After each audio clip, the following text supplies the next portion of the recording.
Welcome back, my friends, to another episode of The Good, the Bad, and the Bible. My name is Rogan, and you are watching The Mysterious Stoner in Ebola. In this series, we go through the good and the bad that we find in the Bible. I was raised on the Bible myself. I am an ex-Christian. I was a Christian for a long time before giving it up as an adult, and now I am going through it because I remembered that there were some things that actually were useful and truthful in it, but a lot of it actually isn't. And so we're going through and we are tearing the Bible apart piece by piece, and we are having a great time. Or at least I am. A lot of people watching these videos might not have such a great time. But I'm sorry, the truth hurts. But once you get used to it, it's something to look back and laugh at, honestly.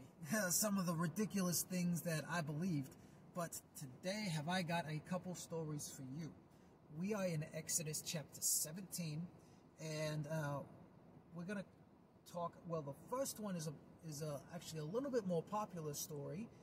It's with the children of Israel. They've made it out of Egypt and everything, and they're in the wilderness now. They're hanging out with Moses, and God's given them manna, and he's given them some water, and as it so happens to turn out, they've run out of water again. They've moved places, so they don't have the source of water they used to have, and they're out of water, and they're complaining to Moses, and they're saying a lot of the same shit they said the other times they were complaining, you know, asking if Moses brought them here to die, you know, how much better it was for them back in Egypt, even though God left practically nothing standing in Egypt after they left, so they wouldn't have anything to even go back to.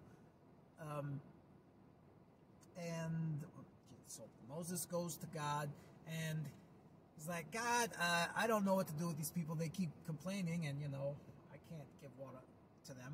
And you know, this begs a question that rose in my mind while thinking about this. Why would God wait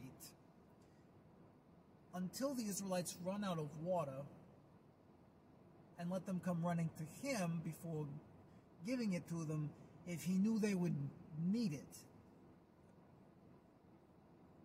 And then, you know, I recalled there is a Christian answer for that question that goes, well, God wants us to come to him and ask him for these things. Now, obviously, the Israelites did a terrible job, and okay, that's fair. That's fair.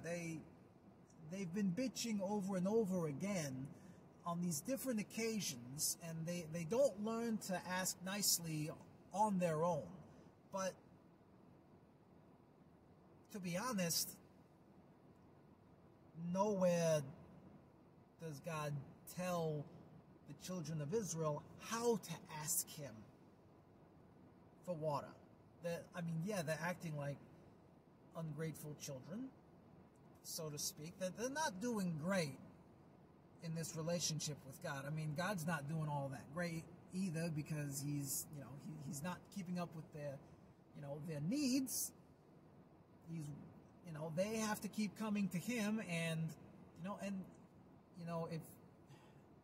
God compares himself as a father to the children of Israel, and then later on to whoever believes on him. But, a good father looks ahead of time for what his children are going to need. He doesn't make them ask him to feed them every time they're hungry. Okay? Like, and I know God isn't supposed to, like, supply every single thing that we need. There's different versions of how people depict God, but the one I was raised on was to not treat him like a vending machine, basically. Which to a degree is understandable. But, fuck, where was I going with that? I remembered. In this instance, this is a whole nation of people out in the desert where there's nothing to drink, there's no food. So it's kind of important that they have some kind of food and some kind of water at all times. Like, it's really important. They got old people, they got kids, and those are going to be the first to complain, especially the kids. Well, all right, depends on the adults, but kids are typically the first age group of people to complain about food. And teenagers as well. I guess we shouldn't rule them out. But it's a lot of fucking people to take care of. You kind of have to think ahead of time. And so, like, and okay, let's say you are an actual father and you want your child to ask you every time for food. Let's say you want that from them. I don't know why you would, because they're typically going to ask anyways. And usually they don't ask like assholes like these Israelites did. But let's say you want your children to ask you for food whenever it's mealtime or whatever they're hungry. But you want them to ask in a certain way. Otherwise, you're not going to give it to them. Wouldn't it make sense to tell your kids how you want them to ask instead of letting them try to figure it out and then scold them and just scold them every time they do it wrong? No, that doesn't make sense. God scolds them,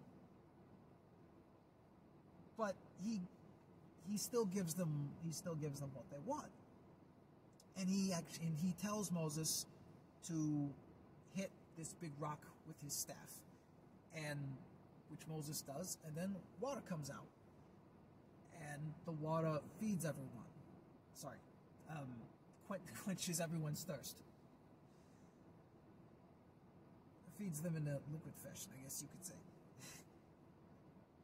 I don't know I mean, you eat milkshakes, so how? I mean, do you drink a milkshake or do you eat a milkshake? There's a question for you.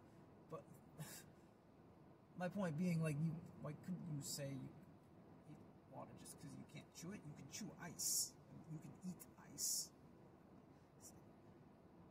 Rabbit trail, stoned rabbit trail. Sorry about that.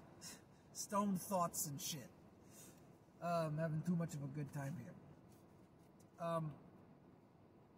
But yeah, God doesn't, like, yeah, he's not happy with how the Israelites talked to him, which is understandable, and yeah, these are adults, but this is a whole nation of people who've never even had a God before, really. Like, they sort of prayed to this God because he was the God of their ancestors, but he never talked with them before now. They were only going off of what God had said to their ancestors. They didn't know how to talk to God themselves. And who knows how their parenting was, because of, like, I don't know. I mean, there are all kinds of people today that don't have any fucking manners, and you wonder who the fuck raised them. So, if it's so common today for people to not know how to ask for things nicely from each other, like, what are you going to expect them to do with their leaders and with God if they've never had a God before? Like, come on, God, be a little understanding of these people. Help them out. Tell them how you want them to ask for things. Don't just slap them in the face, give them what they want, and send them on their way. Like, no, fucking, like, you've had multiple opportunities to be like, no, please ask me this way so that we can do things more smoothly. No, he just says, oh, you fucking bitch at me all the time. Fuck you, you little shits. Here you go.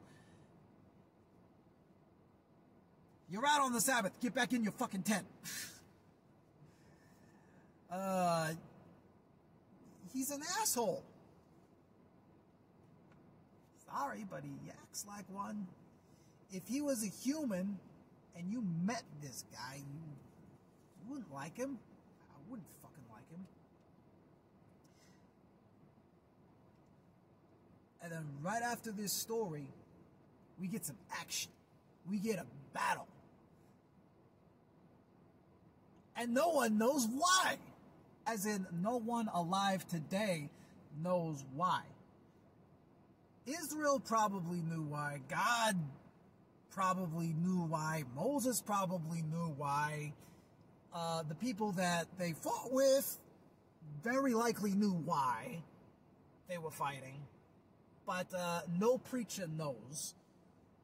No one knows why this fight happened. It just fucking happened. Because it starts off just like this. Literally, this is how the story starts right here. Then came Amalek and fought with Israel in Rephidim, where the Israelites were hanging out. You know, I thought of a possibility. Rephidim may or may not have been Amalek's territory. Who knows? I don't fucking know. Maybe someone who knows history might know. But who fucking knows? It might not have been. But it just says, then came Amalek, like Amalek is from some fucking elsewhere. It does not say that this location of Rephidim belonged to Amalek. That is not stated here. So going off of what we have, Israel's just chilling, and this army from Amalek shows up and decides to fight him.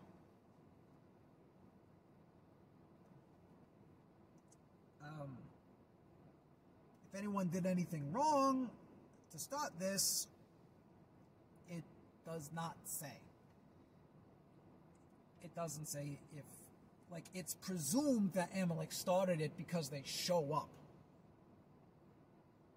But for real, something could have happened that was left out.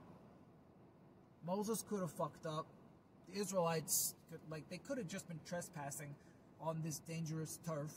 But, that should kind of be stated here. And if it's their land, it's their fucking land, they can do what they want. They should be allowed to do what they want, right? Oh, wait, no, because Israel was going to fuck over whoever they went to conquer and take over their land so they could have their own nation. You know, basically like how America was made, I guess. Similarly, except Israel had to go through a bunch of different countries to get to where they were going to make their home.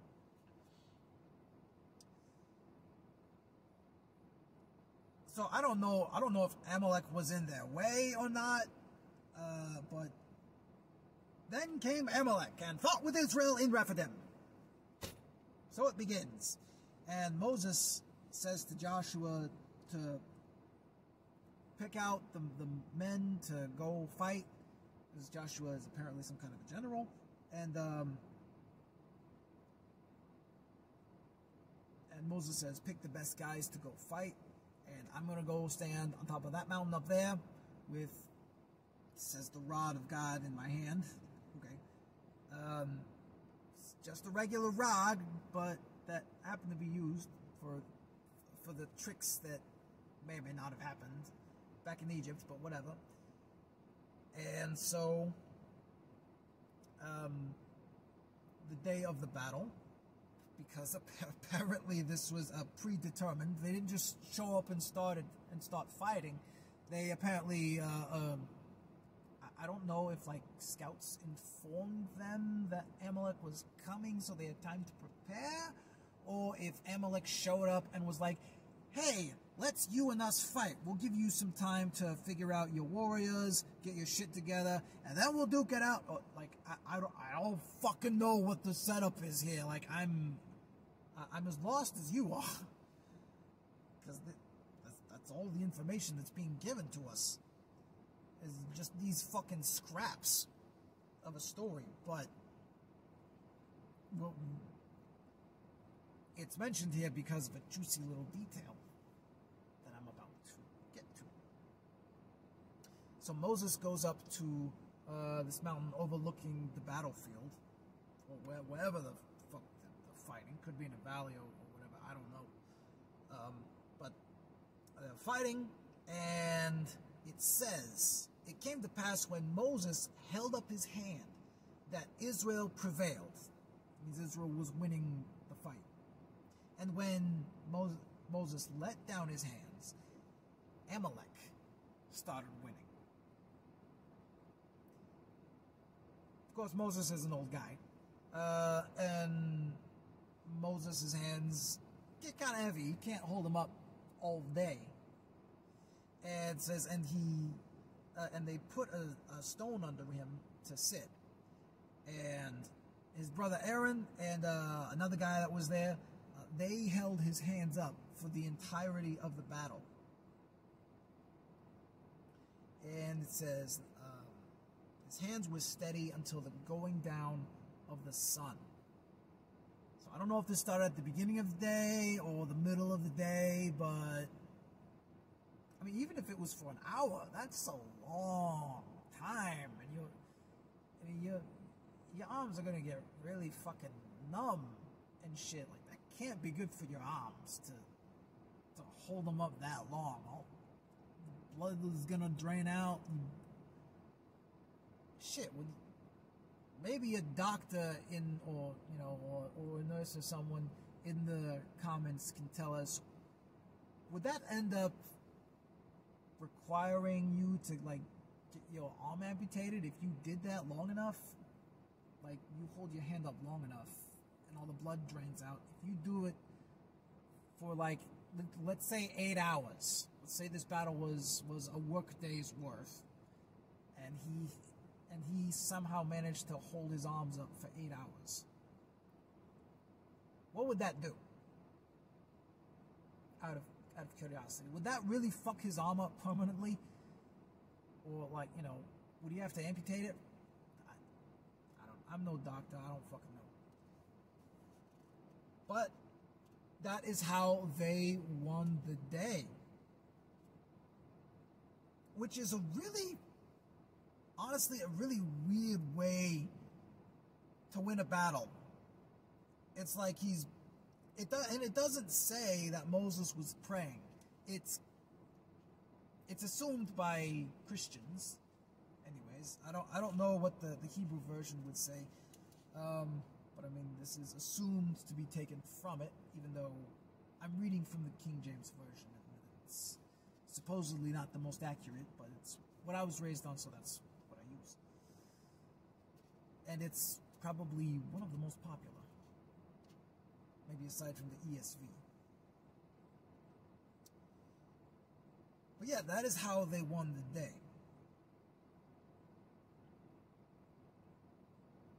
And then it says at the end, the very end of the chapter, they build an altar to God, even though it kind of makes it sound like Moses did all the work, all the cheering on of Israel. Like, what the fuck did God do?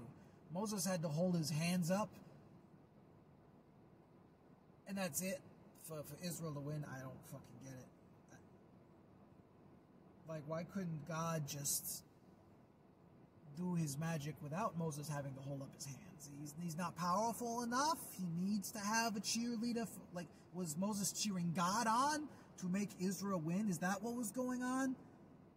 And if God and if Moses wasn't cheering him on, God wasn't letting the Israelites win. That seems kind of like a dick thing to do. Shouldn't he just be automatically trying to help his children of Israel win? especially if they're in the right. Why does Moses have to lift up his hands to do this? If God is so all-powerful and shit.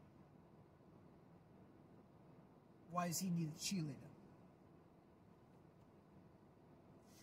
But, of course, they give all the credit to God, even though Joshua and the Israelites and Moses literally do all the work. And it says they called the name of it, the altar, Jehovah Nissi. That's one of God's, well, the Abrahamic God, one of the more popular names of the Abrahamic God. Yeah, because there are many gods if you go by all the different religions. They named the place Jehovah Nissi. It says, for he said, I don't know who said it, maybe God, I don't know, but it says, for he said, because the Lord hath sworn that the Lord will have war with Amalek from generation to generation.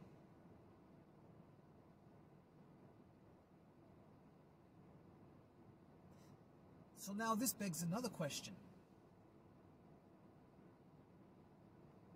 All right, it sounds like Amalek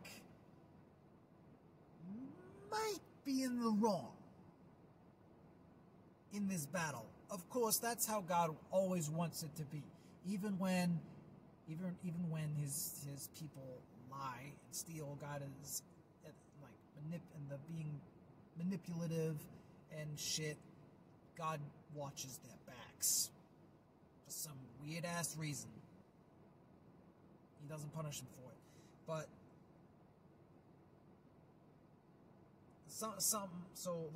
it's really hard to trust God's judgment a lot of the time because of the way he just the different shit he defends and asks for people to do.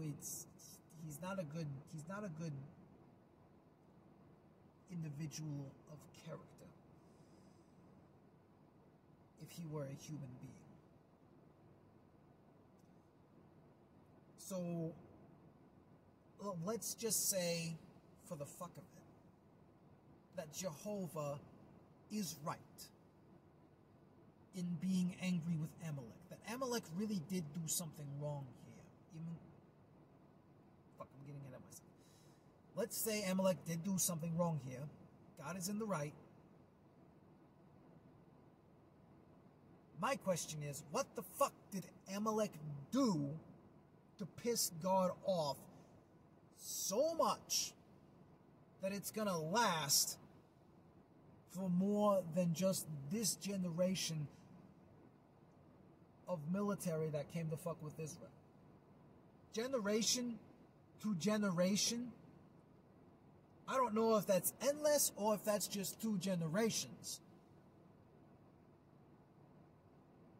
But that's not fair to the kids, if anything.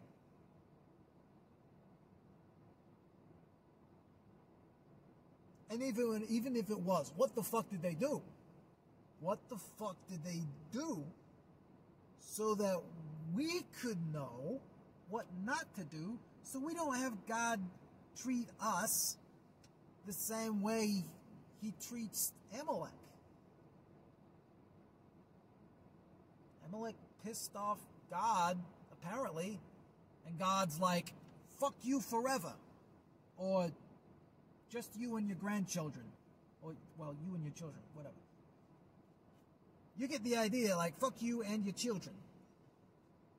Like, what the fuck did my kids, maybe they'll grow up hating Israel for winning. Alright? But, like, you've manipulated people before. You hardened the heart of Pharaoh and his people over 17 times before you released the children of Israel. You also made the Egyptians give away a lot of their wealth and shit to the Israelites. So why can't God make Amalek be nice to the Israelites? Or why can't he make the next generation of Amalek be nice to the Israelites and make them learn their lesson? He's supposedly all about free will. So I've heard. But I don't really believe it, honestly. I mean, come on, 17 times with fucking Pharaoh and his people, and then over here, he just straight up condemns Amalek without telling us. Like, what the fuck? Why wouldn't he tell us? Huh? Because it's so fucking horrific that we'll never think about it? I'm sorry, we're really good as humans at thinking up horrific shit. We're really good at it. Fuck. So, like, come on, what's the worst gonna happen? Someone copy it and condemn themselves to hell? Well, fuck, that's on them. But I don't want to fucking do it by accident, if it's possible. Well, what the fuck did they do, huh?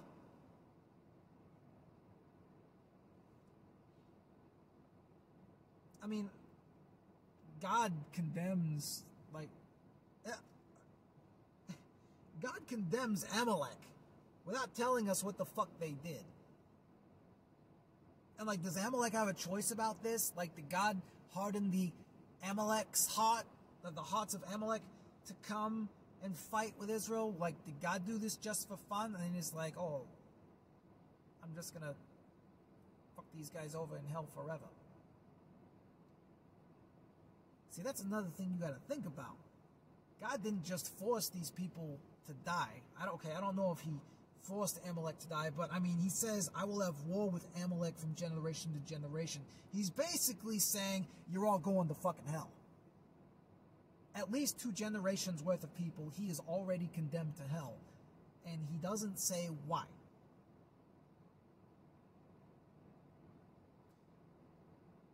And I mean, the Pharaoh and the Egyptians makes a tiny bit more sense, except for the fact that when God wasn't hardening Pharaoh's heart or the Egyptians, they were actually kind of down for Israel to get the fuck out.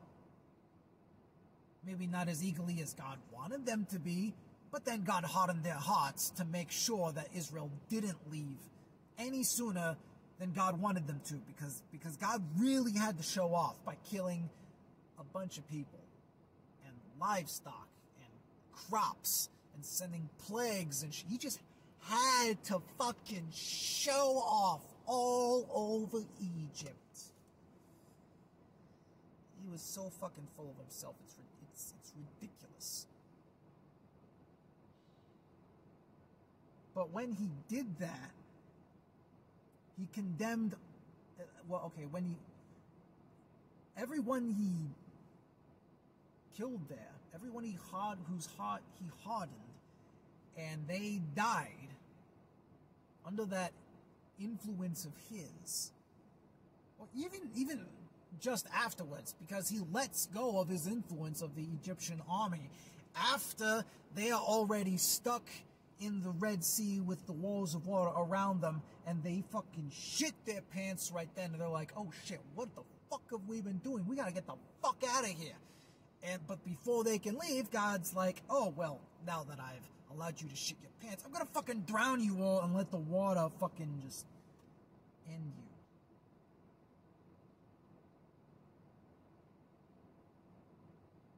So God basically forced all that army, whoever died in Egypt from his shit that he sent on them previously, he condemned all those people to hell. They didn't get a choice, because he hardened their hearts up to the end and took away any opportunity of repentance or anything from them. And he did it just so he could show off his wonders to the children of Israel. He condemned all these people to hell just to show off. And then he does the same thing with, well, I mean, he's not saying it's to show off here, but he declares war on Amalek without saying why. He just fucking sends them. He says, I declare war on you, and anyone that God declares war against, they go to hell and they burn forever. So him not telling us what Amalek did, and him doing his shit to Pharaoh, it's like God wants to send people to hell. It's like he wants to kill them. It's like this whole time he doesn't want to save anyone. He even acts like a dick towards the Israelites, who are supposedly his favorite people. That's like it's like they're friends with a fucking powerhouse psycho. He's a god, but he's psychotic. He's friends with the Israelites, but he treats them like shit. But it's nice in comparison to everyone else, because everyone else he fucking kills. And he condemns to hell for not being nice to his favorite people. And all you Christians and Catholics defending God, what if you were one of those Egyptians, huh? What if you were one of those Amalekites that didn't do shit against Israel? Then all of a sudden, the way, the truth, and the life says, fuck you, everyone that's with you. I declare war on you from generation to generation. You're all gonna burn in fucking hell. Whoa, what the fuck, man? What the fuck? There's a lot of innocent people God is condemning to burn in hell forever here, even if we just limit it to 2 generations. I don't know what brought on this fight, but God did not take it well. For being all loving and forgiving and understanding of humans and their struggles, and for not being a God of confusion. He says, I am not the author of confusion. I'll put the reference up on the screen. But so far, the God of love and mercy and forgiveness and understanding, yeah, that doesn't seem to exist here. I'm very confused by this deity. It seems like he doesn't sound anything like the God of the New Testament. That one's a dick too, which we'll get to when we get to. He's not done killing. He kills people in the New Testament. Oh yeah, he does. At least twice. Yeah, I think it's just twice. And there's still, well, one of them's more understandable. The other one is fucking ridiculous. But we'll talk about that later when we get to that stories. Well, those stories. But yeah, that is the story of Moses holding up his hands and getting victory for the children of Israel. Strange story. Strange way of getting victory. And we will unfortunately never know what Amalek did. So if anyone does what Amalek did to piss God off, I'm sorry to say it's no one's fault but God's. Because this book is supposedly his word.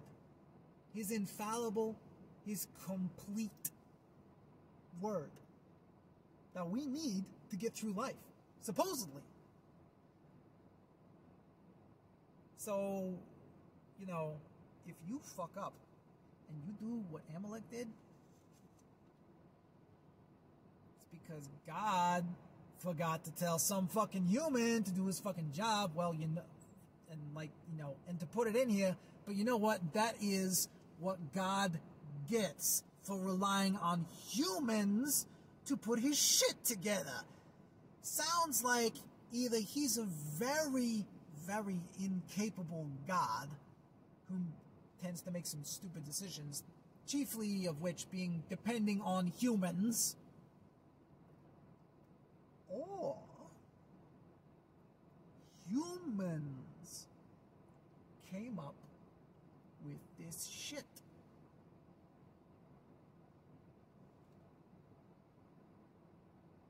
Maybe humans took some fairy tales, edited it in with some history,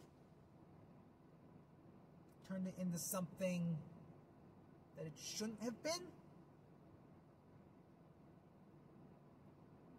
And then when the time was right, released it to the masses, which is still surprising, given all the retarded shit that's in here. It's no wonder they didn't want the public to have it. They probably thought, man, a person with common sense, if they read this book, they'll know we've been lying to them the whole time, because there's some retarded shit in here. But nah, people still believe this shit, hook, line, and sinker. They think Jehovah is the shit. I'm sorry, he's not cool. He's not a good deity. He is not about free will. If you were Amalek or Egyptian, if you were any of those people, one of those innocent bystanders that God hardened their heart, wouldn't you be a little offended that you didn't get a say? That you didn't get to decide whose side you were going to be on? I would be. I'd be offended. And I'm not either of those, but I'm a Gentile by the Bible standards, because I'm not Hebrew, or I'm not Israeli, so I'm officially a Gentile.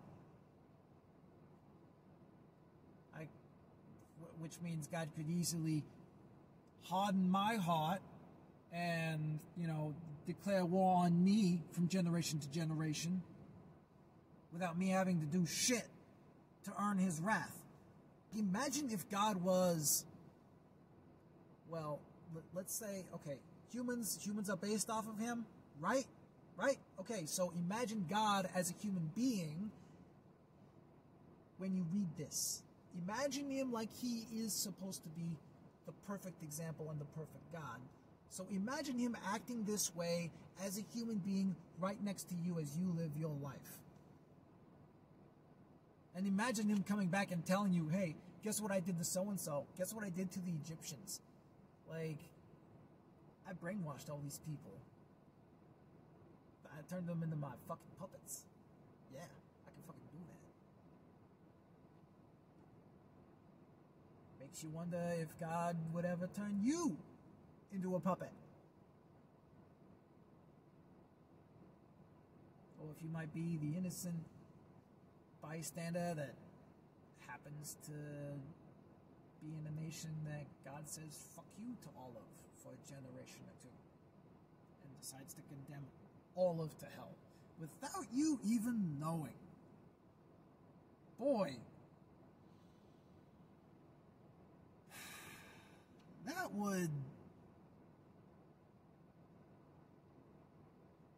reminds me a lot of Islam. Like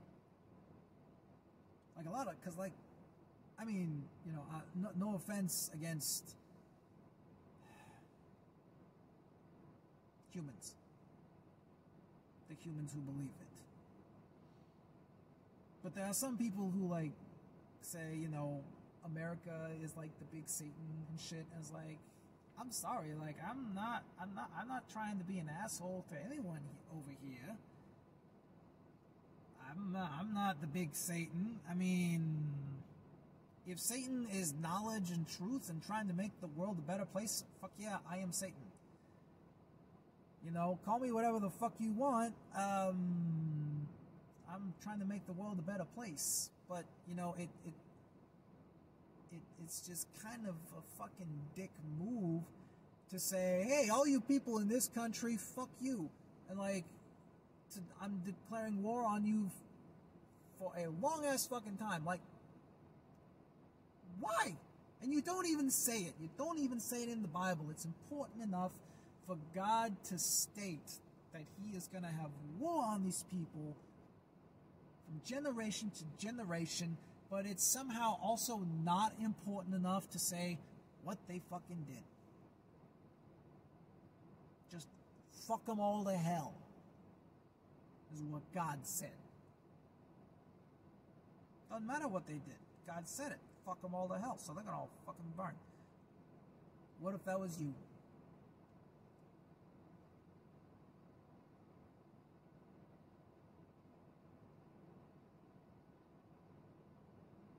Jehovah don't give a fuck about you. Never did. And you can tell from this fucking book. From the very beginning. This is how he has treated humans the whole ride. In this book. Then he just stops doing shit. Why? Because he's weak? Because he got tired of it? Because he suddenly decided it's time for everyone to start taking me by faith now? He's tired of being a dick? Never admitted to being a dick. Actually, there are a few times where God says it repented him of the evil that he did. We'll get to those when we get to those, but it happens. I think he even says that in the Noah story. You can go back and check that.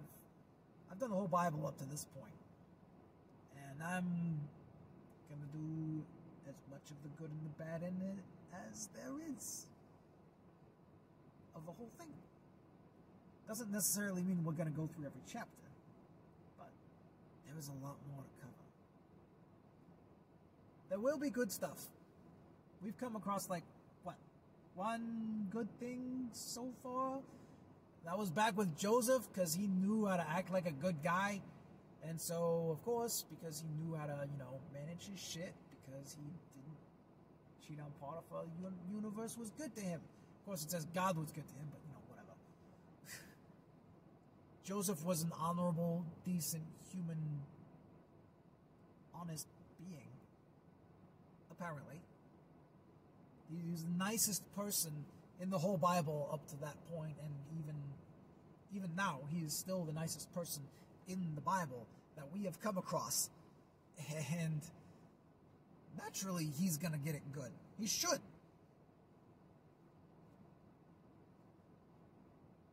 But he's been the only example. And,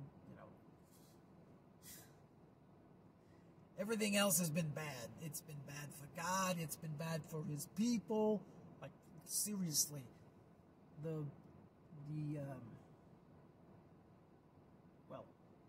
Abraham and his offspring. Yeah, I wouldn't want to be friends with those guys. I really wouldn't. They're rich and all, but I would not want to be friends with them. And you can find out why by going and watching those other episodes.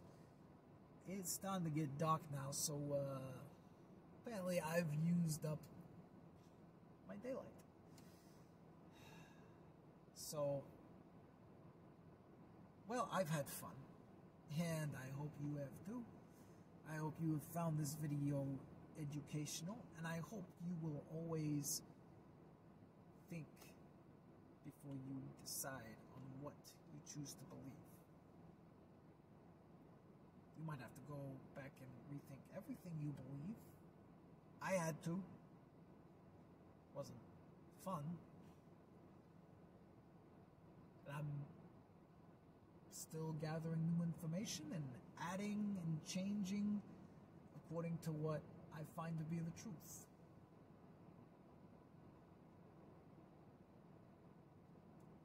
I will probably share, well, I will share some of it, some of what I believe at some point, but this series is about the Bible,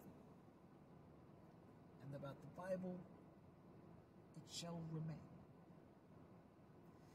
You guys have a great rest of the weekend. Stay safe from all this COVID shit. If you're getting snow right now, stay safe. Watch those roads. Don't drive too fucking fast. Shovel your fucking driveways, because that shit's a bitch to drive through if you don't. Anyways, like I said, stay safe. See you next week. Or until next time, my friends, farewell.